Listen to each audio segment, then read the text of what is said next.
جب دعوت سنت کی اتباع پر آتی ہے تو پھر اللہ رب العزت نے شرط لگائی ہے قرآن میں ان تنصروا اللہ ینصرکم، اگر تم اللہ کے دین کے مددگار ہو تو اللہ تمہاری مدد کرنے والے ہیں اور تمہارے قدموں کو دین پر جمانے والے ہیں، تمہارے قدموں کو دین پر جمانے والے ہیں۔ ان تنصروا اللہ ینصرکم ویثبت اقدامکم، اگر تم اس کے دین کے مددگار ہو تو وہ تمہاری مدد کرنے والا ہے۔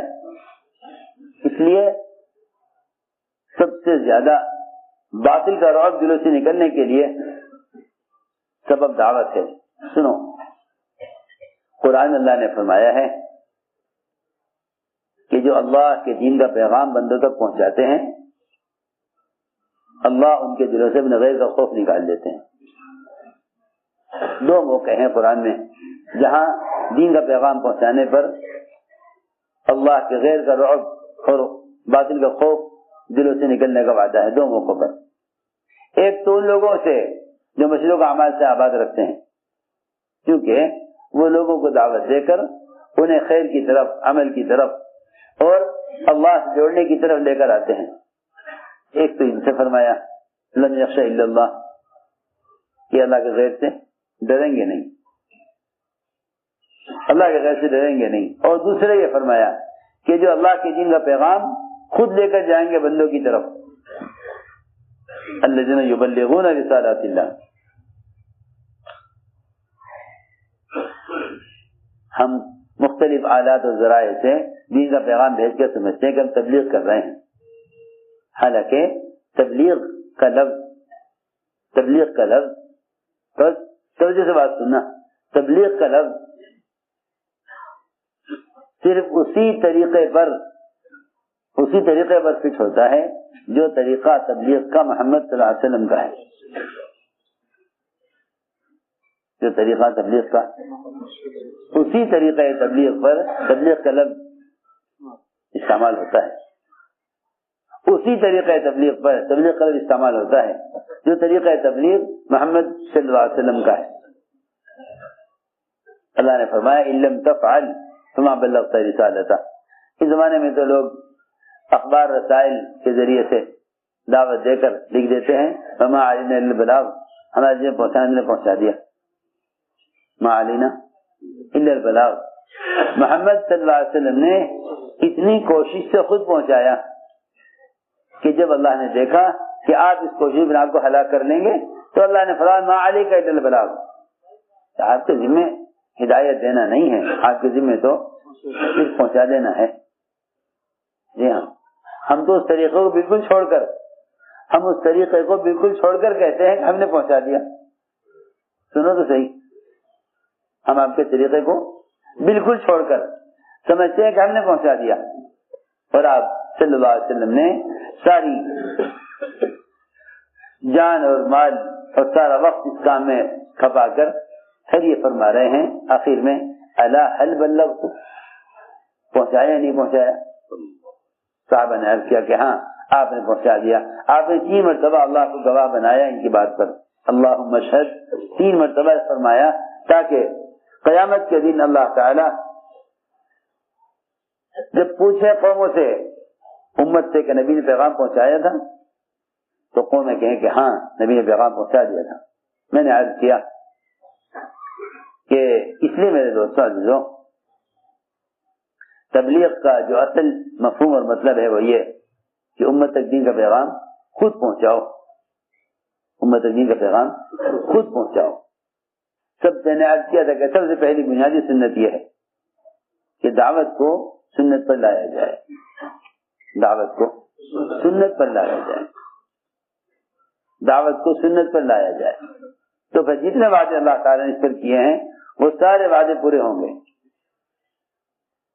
وہ سارے وعدے پورے ہوں گے۔ فرمایا ان تنصروا اللہ ینصرکم ویثبت اقدامکم، اگر تم اللہ کے دین کے مددگار ہو تو اللہ تمہاری مدد کرنے والے ہیں۔ دیکھو غور سے سننا بات، لوگ ایک دوسرے کی نصرت اور مدد کرتے ہیں، ایک دوسرے کی نصرت اور مدد کرتے ہیں، لیکن ڈرنے کی بات یہ ہے کہ یہ نصرت اور مدد ذاتی تعلقات کی وجہ سے کرتے ہو، ذاتی تعلقات کی وجہ سے کرتے ہو، یہ نصرت اور مدد دین کے تعلق کی وجہ سے کرتے ہو. دیکھو میری بات توجہ سننی پڑے گی.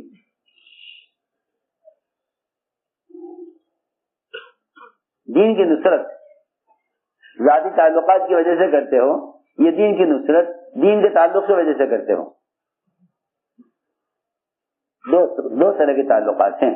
ہماری بات توجہ چاہتی ہے بہت. دو طرح کے تعلقات ہیں.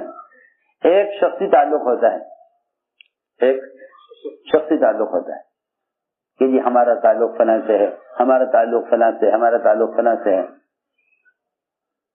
ایک ہے دین سے تعلق، ایک ہے دین سے تعلق، ایک ہے شخصی تعلقات.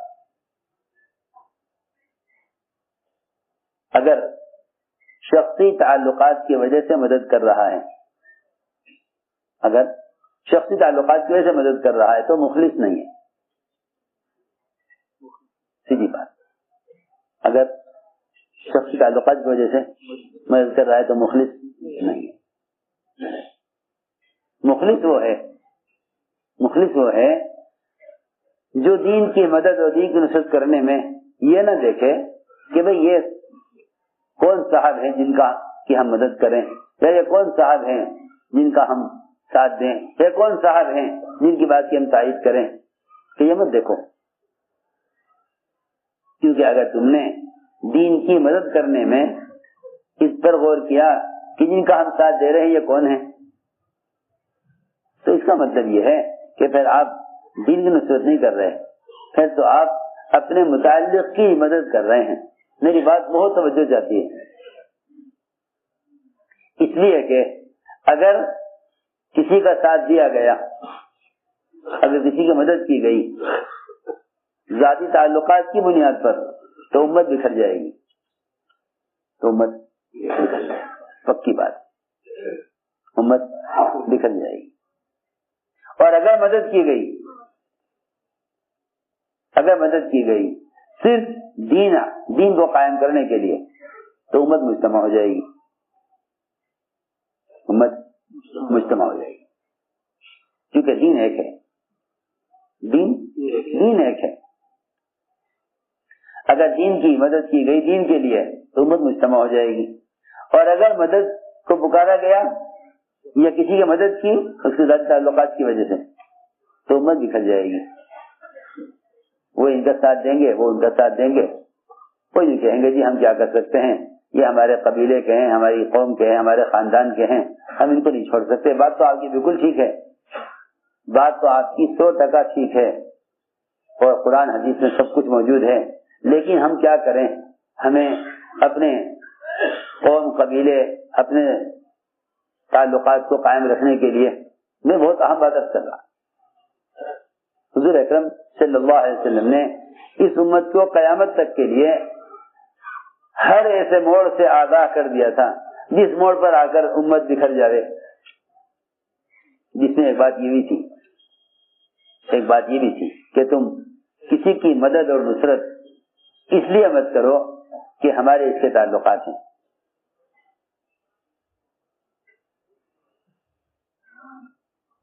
سنو غور سے بات.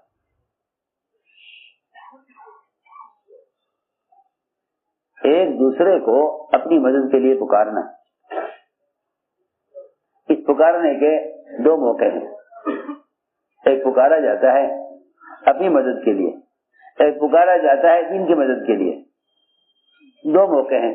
ایک موقع احد کا ہے، ایک موقع احد کا ہے. احد میں حضور اکرم صلی اللہ علیہ وسلم نے پکارا یا علی الانصار، تو انصار آپ کے پاس جمع ہو گئے. انصار آپ کے پاس جمع ہو گئے. سنو انصار جمع ہو گئے آپ کے پاس، فرمایا یا علی الانصار، تو انصار جمع ہو گئے. اللہ تعالیٰ نے اس آواز پر انصار کو مجتمع کر کے میدان کو مشرکین کے ہاتھ سے واپس لے لیا. ہزیمت کے بعد فتح آ گئی. سنو بہت توجہ سے بات. پہلے فتح آ گئی، لیکن چند صحابہ کے نافرمانی کرنے اور چند صحابہ کے حکم توڑ دینے کی وجہ سے اور چند صحابہ کے مشورے کی خلاف ورزی کرنے کی وجہ سے احد کا میدان غیروں کے ہاتھوں میں چلا گیا تھا. احد کا میدان غیروں کے ہاتھوں میں چلا گیا. عجیب و غریب قصہ ہے جو مجھے عرض کرنا ہے. اللہ نے دکھلا دیا کہ اگر تم میں سے چند نے بھی نافرمانی کی تو ہم میدان تمہارے ہاتھ سے لے لیں گے. یہ نہیں کہ جو غلطی کرے گا اس کا نقصان ہوگا، ایسا نہیں. یہ کام ایسا اجتماعی کام ہے کہ اگر ایک طبقہ بھی اگر مشورے کی خلاف ورزی کرے گا تو نقصان سب کا ہوگا. آج کل لوگ کہتے ہیں جی فلاں علاقے میں فساد ہو گیا، فلاں علاقے میں فساد ہو گیا. میں مثال دوں آپ کو. کسی کے بدن میں کہ ایک عضو میں پھوڑا نکلا. ڈاکٹر یہ کہتا ہے کہ پھوڑا تو بے شک آپ کے ہاتھ میں ہے. سنو، پھوڑا تو بے شک آپ کے ہاتھ میں ہے، لیکن آپ کے بدن کا سارا خون کا فساد ہے. یہ آپ کے بدن کے پورے بدن کے خون کا فساد ہے. یہ نہیں کہ آپ کا ہاتھ کا خون خراب ہے، نہیں، ایسا نہیں ہے. پورے بدن میں جو خون دوڑتا ہے، خون کا ہر قطرہ پورے بدن سے گزرتا ہے. ایسا ہی ہے نا، خون کا ہر قطرہ پورے بدن سے گزرتا ہے. یہ فساد ایک علاقے میں ظاہر ہوا، یہ فساد ایک عضو میں ظاہر ہوا، لیکن پورے بدن کا خون فاسد ہے. یہ فساد ہاتھ میں، پیر میں، سر میں، پیٹ میں کہیں بھی ظاہر ہو سکتا ہے. میں نے عرض کیا کہ ساری کی ساری امت ایک جسم کے اعضاء کی طرح ہے. ایک عضو میں بیماری کا ظاہر ہونا پوری امت کی بیماری ہے. جیسے پیر کے زخم سے آدمی کو کہا جاتا ہے فلاں صاحب بیمار ہیں، حالانکہ کہنا چاہیے کہ ان کے پیر کا انگوٹھا بیمار ہے، لیکن یہ نہیں کہا جاتا. کہا جاتا ہے کہ جی فلاں صاحب پیر کے انگوٹھے میں زخم ہے، لیکن بیماری کی نسبت پورے جسم کی طرف ہو رہی ہے. ایسا ہی ہے نا، ایسا ہی ہے نا. میں عرض کرنا چاہتا ہوں، اگر ایک جماعت، ایک حلقہ، ایک طبقہ وہ اجتماعی مشورے سے یا اجتماعیت سے الگ ہو جائیں اپنی رائے پر، تو اللہ تعالیٰ دکھا دیتے ہیں فوراً کہ جہاں سے بھی یہ اپنی رائے پر اڑ کر خلاف ورزی کریں گے، خلاف اپنی مرضی تو خلاف ورزی کریں گے، اللہ تعالیٰ ان کی خلاف ورزی کی وجہ سے پورے میدان کو متاثر کریں گے. تو میں نے عرض کیا کہ احد کے میدان میں جو حالات آئے، آپ نے آواز لگائی یا الانصار، انصار جمع ہو گئے. اللہ تعالیٰ نے میدان واپس کر دی.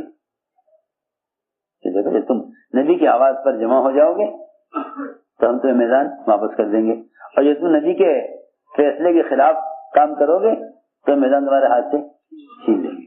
دونوں چیزیں اللہ نے ایک ہی غزوے میں تھوڑے سے وقت میں سیدھی سیدھی دکھلا دی. فتح پھر شکست پھر فتح. احد میں فتح پھر شکست پھر فتح. جو کچھ ہوا اس میدان میں ہر عمل کا اثر اور نتیجہ ظاہر ہو گیا. آپ نے آواز لگائی یا الانصار، آواز لگائی یا الانصار، انصار جمع ہو گئے. یہی لفظ استعمال کیا غزوہ مریسیہ میں ایک انصاری نے، اس نے بھی اسی طرح کہا یا الانصار، اس نے بھی اسی طرح کہا یا الانصار. اس نے اپنی قوم کو پکارا اپنی مدد کے لیے، آپ نے انصار کو پکارا دین کی مدد کے لیے. دیکھو فرق کتنا بڑا فرق ہے. لفظ میں کوئی فرق نہیں ہے. جی ہاں، یہاں بھی غزوے میں ہے، وہاں بھی غزوے میں ہے، یہاں بھی غزوے میں ہے، وہاں بھی غزوے میں ہے. یہاں بھی اللہ کے نبی ساتھ ہیں، وہاں بھی اللہ کے رسول ساتھ ہیں. دیکھو تو صحیح، میں کچھ کہنا چاہتا تھا.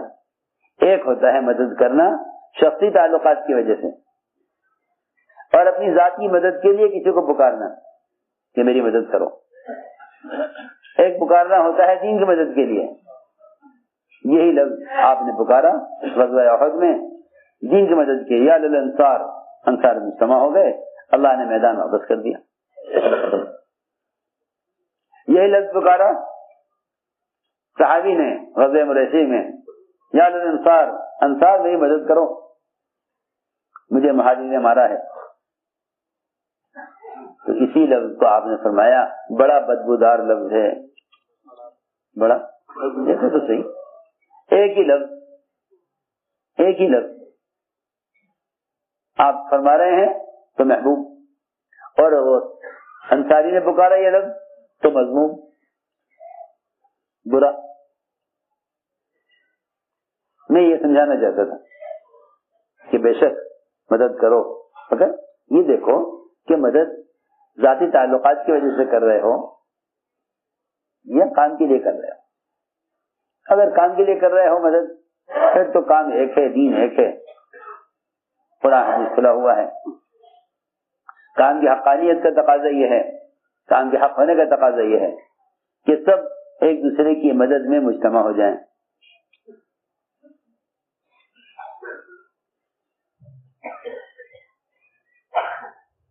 ہم نے عرض کیا کہ بعض مرتبہ آدمی ایک دوسرے کا ساتھ دیتا ہے صرف اپنی قوم ہونے کی وجہ سے، اپنے ذاتی تعلقات کی وجہ سے، کہ بھائی ہم جانتے ہیں کہ یہ دیکھو اس کو بھی حق کو چھپانا کہتے ہیں،